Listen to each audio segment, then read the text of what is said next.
Salut les métazoaires. Aujourd'hui, je vais pas vous parler d'animaux. Et non. Comme je vais lancer un nouveau type de vidéo bientôt et que dedans je vais parler de plantes, et ben je fais une vidéo sur les plantes.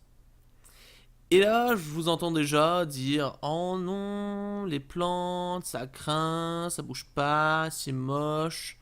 Ce que je répondrai par "T'as intérêt à te la boucler et à t'asseoir si tu veux pas un trou dans le corps." Donc, pour parler plantes, on va commencer par le commencement. C'est quand même plus pratique. Alors, la lignée verte est un groupe polyphylétique qui se constitue d'individus possédant des chloroplastes leur permettant d'être photosynthétiques et donc d'être autotrophes.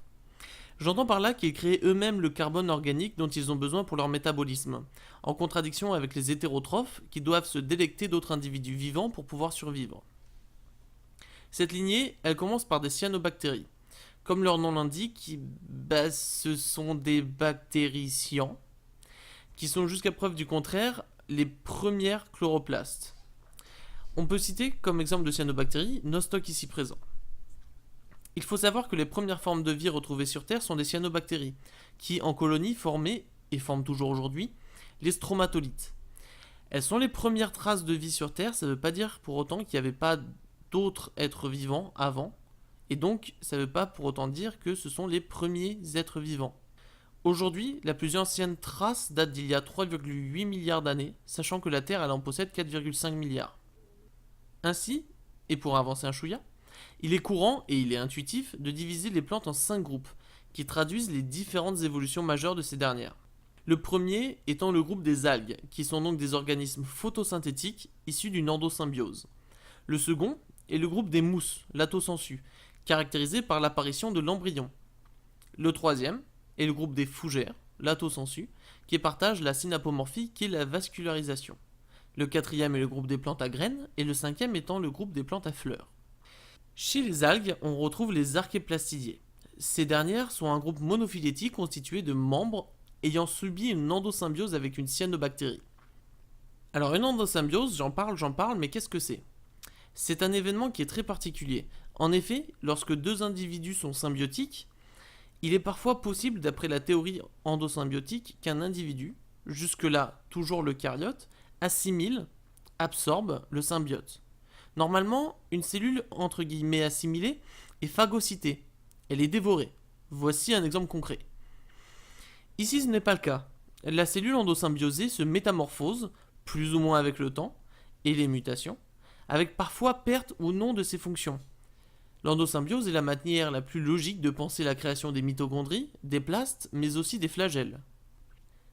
Ainsi, pour en revenir aux archéplastidiées, nous retrouvons différentes lignées.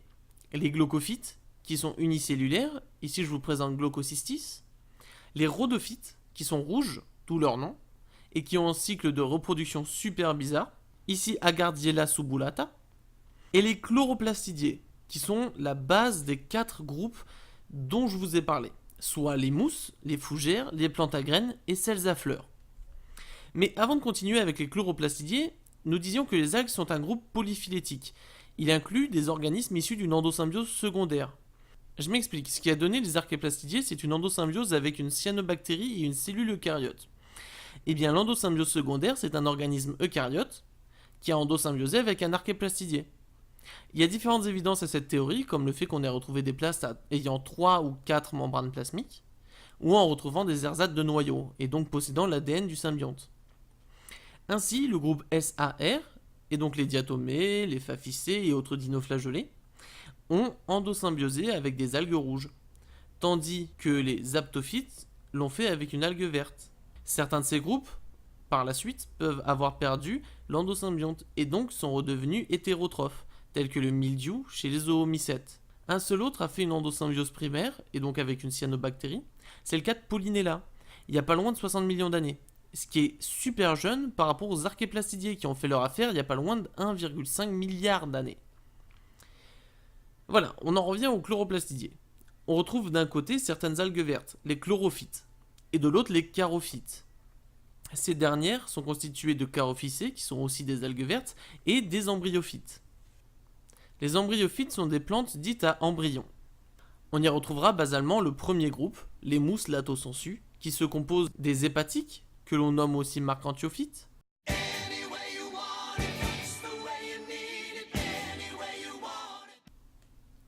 Les anthocérotes, qui possèdent des stomates qui permettent la respiration aérienne. Et les bryophytes, ou les mousses stricto sensu. Par la suite, on retrouve donc les fougères, latho-sensu, que l'on appelle les ptéridophytes, et qui sont caractérisés par l'apparition de la vascularisation. Cette dernière étant encore entre guillemets imparfaite, car faite de trachéides plutôt que de vaisseaux. On y retrouvera les lycophytes, avec des familles comme les isouètes, les sélaginelles, ou encore les lycopodiacées. Et à côté de ça, on aura les monilophytes, ou les fougères stricto sensu, qui sont composées des equicetums, que l'on appelle prêles, et les fougères leptosporangées. Ces deux photos étant une Polypodium vulgare que j'ai prise en photo au Muséum d'Histoire Naturelle de Toulouse.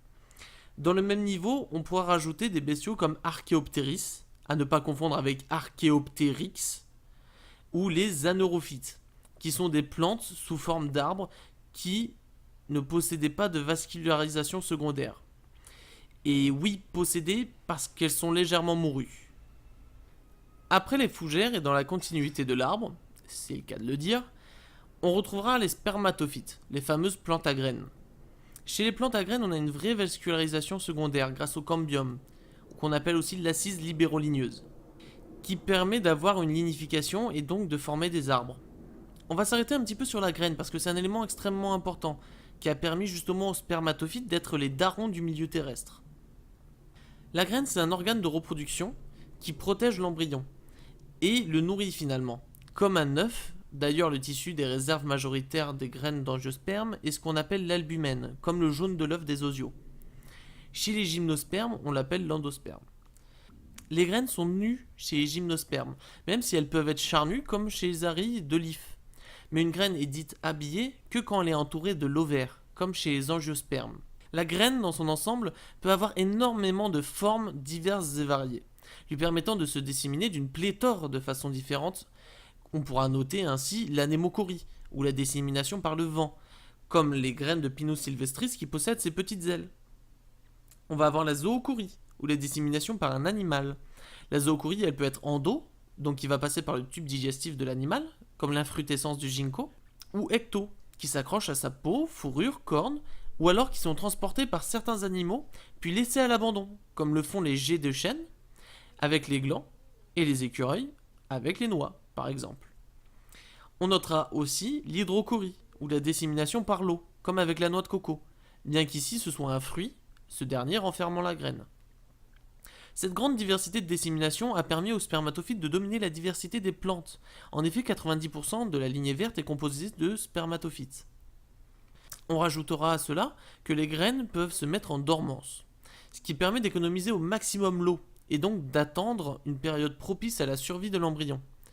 Ainsi, on a pu découvrir dans le permafrost des graines de Silene stenophila qui ont germé après plus de 32 000 ans de dormance. Pour en revenir à la phylogénie, celle des spermatophytes est encore beaucoup discutée aujourd'hui, mais je vous propose celle de mes sources. Ainsi, on a d'un côté les gymnospermes avec les cicadophytes, qui sont les fameux cicas qui décorent nos maisons, les ginkgophytes, avec le dernier représentant de l'ordre qui est Ginkgo biloba, une espèce qui a failli disparaître, sûrement qu'elle n'était pas suffisamment compétitive par rapport aux autres spermatophytes l'entourant, mais que nous avons préservée, parce qu'elle est jolie. Et oui, des fois on sauve des espèces parce qu'elles sont jolies. On va avoir aussi les gnetophytes, avec 3 familles. Ephedra, qu'on retrouve un petit peu partout, Gnetum, qui est une plante tropicale, et Welwitschia, qui est une plante vivant seulement dans le désert du Namib et ses alentours. Elle possède 2 feuilles qui poursuivent leur croissance indéfiniment, et des racines profondément ancrées dans le sol. Ce sont de formidables oasis de biodiversité dans le désert permettant à certains animaux de survivre, tels que les charançons. Et on va enfin avoir les pinophytes, qu'on va reconnaître facilement par leurs cônes, leurs arilles et bien évidemment leurs aiguilles. De l'autre côté, on va voir les angiospermes, ou les plantes à fleurs, qui vont nous intéresser dans le nouveau projet que je vais pas tarder à lancer. Donc je vous en parle pas plus que ça. Voilà, j'espère que ça vous aura plu et que vous aurez appris 2-3 choses sur les plantes. Alors vu que c'est l'été, j'aurai quand même plus de temps pour faire de vidéos, même si je travaille à côté. Donc n'hésitez pas à vous abonner si vous voulez suivre mon avancée dans le tumulte de YouTube et de la phylogénie.